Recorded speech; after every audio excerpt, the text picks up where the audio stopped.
Hello दोस्तों, मैं हूं आपका दोस्त और होस्ट। स्वागत है आपका आर्या फिजिक्स पॉइंट पे। आज हम लोग करने वाले हैं TMB UPSC part 2 physics paper 3 में क्लास 28। आज हम लोग पढ़ेंगे variation of mass with velocity. ये फिगर बना लीजिएगा। यहाँ पर एस और एस डेस जो है दो इंटरसेप्ट फ्रेम ऑफ रेफरेंस है। तो let us consider two intercept frame of reference S and S dash in which the frame S dash is moving with uniform velocity along the positive direction of x-axis with respect to frame S. Again consider a particle B at point P which is also moving. तो इस point पे जो point P का frame S के respect में जो मास m1 है, velocity u1 है, और s डैश के रिस्पेक्ट में मास m2 है और वेलोसिटी u2 है. Let m1 and u1 be the mass and velocity of the particle respectively with respect to the frame S, and m2 and u2 the corresponding quantities with respect to the frame S dash. Let k equal to 1 by under root 1 minus v square by c square. तो k1 बराबर क्या हो जाएगा? 1 by under root 1 minus u1 square minus c square, and k2 बराबर क्या हो जाएगा? 1 by under root 1 minus u2 square by c square. इसको क्वेश्चन 1 मान लेते हैं. According to law of addition of velocities हम लोग पढ़े थे कि u2 इक्वल टू क्या होता है? u1 minus V by 1 minus V by C square into u1 हो जाएगा. इसको इक्वेशन 2 मान लेंगे. तो now 1 minus u2 square by C square equal to क्या हो जाएगा? 1 minus 1 by C square into u1 minus V का whole square by 1 minus V by C का स्क्वायर u1 का whole square using equation 2. Equation 2 में हम क्या करते हैं? इक्वेशन 2 में सबसे पहले हम लोग सी स्क्वायर से भाग देते हैं, फिर 1 में उसको घटा देते हैं. ठीक है. तो यहाँ हम लोग क्या किए? u2 था उसका स्क्वायर किए, फिर सी स्क्वायर से भाग दिए, फिर 1 में उसको घटा दिए. ये क्या हो गया? इक्वेशन 2 से ही किया ये. अब multiplying both sides by 1 minus V by C square into u1 का होल स्क्वायर, तो हम लोग पाते हैं कि 1 minus V by C square into u1 का होल स्क्वायर हो गया, और इस तरफ क्या हो गया? 1 माइनस u2 का square by C square equal to फिर 1 minus V by C square into u1 का whole square minus 1 by C square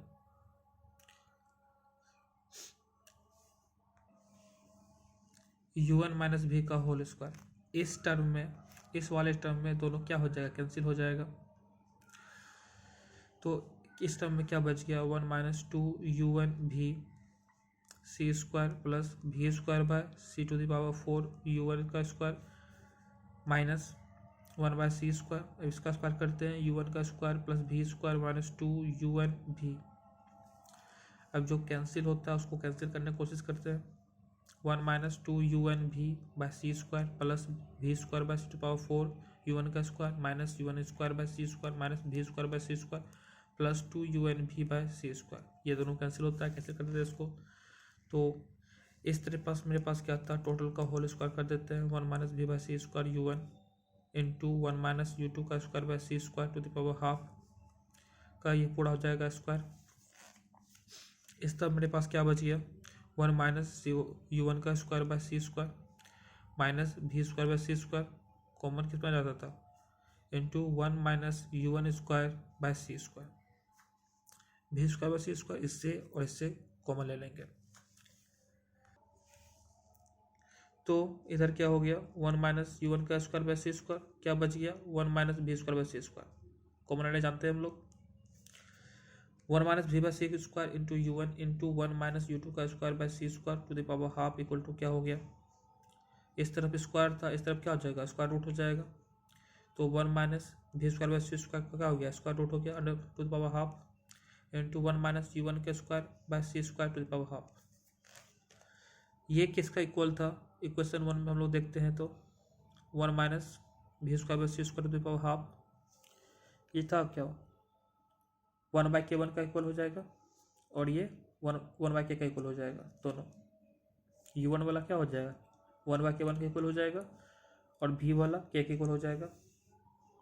तो इसके जगह 1 बाय k रख देते हैं और इसके जगह 1 बाय k1 रख देते हैं यूजिंग इक्वेशन 1. तो 1 minus V by C square into u1 और ये वाला u2 वाला क्या था, k2 इक्वल हो जाएगा 1/k2 इक्वल, तो 1 minus V by C square into U one equal to क्या हो गया, k2/k into k1. Putting the value of 1 minus V by C square into U one in equation 2 we get, और इसका value हम लोग equation 2 में रखते हैं तो हम लोग क्या पाते हैं, हम लोग पाते हैं u2 equal to U one minus V, और इधर क्या हो गया k2/k इंटू k1. तो u1 माइनस भी इक्वल टू क्या हो गया k2u2/k k1. Equation 3. Let us consider all the particles of the body applying a law of conservation of mass and momentum for the system of the particle in frame S. हम लोग जानते हैं कि momentum क्या हो जाएगा, constant होगा, therefore m1 u1 क्या हो जाएगा, कांस्टेंट हो जाएगा. Equation 4 and 5. Since the values of k and v are the same for all the particles of the body in frame S, hence जो वैल्यू k और v का होगा सभी पार्टिकल्स के लिए सेम होगा फ्रेम S में, तो m1 summation of m1 k v ये क्या हो जाएगा, कांस्टेंट हो जाएगा. उसी प्रकार v है तो उसी जगह u1 रख देंगे तो summation m1 u1 k constant हो जाएगा. हेंस m1 k दोनों में माइनस कर देंगे, u1 माइनस भी, ये भी क्या हो जाएगा, कांस्टेंट हो जाएगा. और u1 माइनस भी का वैल्यू हम लोग क्या निकाले हैं यहाँ पर इक्वेशन 3 में, k2u2/k k1, उसका वैल्यू रख देते हैं तो वो भी क्या हो जाएगा, कांस्टेंट के इक्वल हो जाएगा यूजिंग इक्वेशन 3. तो कैंसिल के कर देते हैं, फिर क्या बचता है summation of m1 into k2u2/k1, ये भी क्या हो गया, कांस्टेंट. इक्वेशन 6 हो गया. Applying law of conservation of momentum for the system of the particles in systems, we have m2 u2 भी क्या हो जाएगा, constant. Equation 7. Equating equation 6 and 7 we have equation 7 और इक्वेशन 6 में क्या होता है, m1 ये भी मास है, ये वेलोसिटी हो गया, यहाँ भी मास है और ये वेलोसिटी हो गया. तो इक्वेशन 6 और 7 में इक्वेट करेंगे तो क्या हो जाएगा, m1 k2u2/k1 इक्वल टू क्या हो जाएगा, m2u2, ये u2 यहाँ पे कैंसिल हो गया तो m1/k1 इक्वल टू क्या हो गया, m2/k2 इक्वल टू, इसको m0 मान सकते हैं, इसको m0 मान लिए इसको, तो m1 इक्वल टू क्या हो गया, m0 k1, तो m0/√1 माइनस u1 का स्क्वायर बाय सी स्क्वायर, और m2 इक्वल टू क्या हो गया, m0 k2 इक्वल टू क्या हो जाएगा, m0/√k2 का वैल्यू क्या हो गया, 1 minus u2 square by C square under root. In general, if a particle is moving with velocity, then mass of the particle is given by m equal to m0/√1 minus v square by c square. If a particle is moving with velocity, then the mass of particle क्या हो जाएगा, m equal to m0/√1 minus v square by c square. This is a general expression for the variation of mass with velocity. तो यहाँ पर हम लोग ये equation मैंने आपका इक्वेशन 6 और 7 को जब हम इक्वेट किए तो m1 into k2u2/k1 equal to क्या हो गया, m2u2 हो गया, u2 कैंसिल कर दिया तो m1/k1 इक्वल टू क्या हो गया, m2/k2.